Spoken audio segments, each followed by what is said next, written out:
Star স্পোর্টসের সাক্ষাৎকারে daily স্টাইনকে যখন জিজ্ঞেস করা হয় বিশ্ব টেস্ট চ্যাম্পিয়নশিপ জয়ের পর আপনার অনুভূতি কী, আর অনুভূতি প্রকাশ করতে গিয়ে ঠিক এভাবেই অঝরে কান্নায় ভেঙে পড়েন ক্যামেরার সামনেই। ক্যামেরার সামনে তিনি লুকাতে পারেননি নিজের চোখের জল। তিনি যে দেশকে কতটা ভালোবাসেন এই কান্নায় আরই বহিঃপ্রকাশ।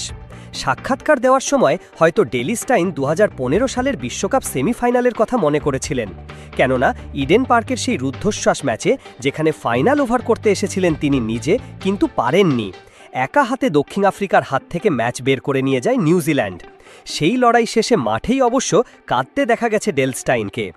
এরপর দীর্ঘ 27 বছর কেটে গেছে, অবশেষে কোনো আইসিসি টুর্নামেন্ট জিতল প্রোটিয়ারা, তাও ক্রিকেটের মক্কাক্ষেত লর্ডসের ময়দানে।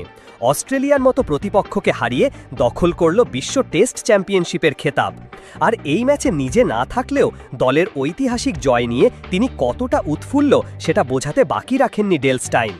ভাষা হারিয়েছেন, বাকরুদ্ধ হয়েছেন, কথা বলতে গিয়ে বারবার কেঁদে ফেলছেন। তিনি শুধু একটা কথাই বলছেন, আমার কিছু বলার নেই, এটা দুর্দান্ত, আমি ঘরে বসে আছি, জাতীয় দলের টুপি এখনও আমার হাতে, আমি ভীষণভাবে গর্বিত, ছেলেরা দুর্দান্ত খেলেছে, ছেলেরা আমাদের গর্বিত করেছে।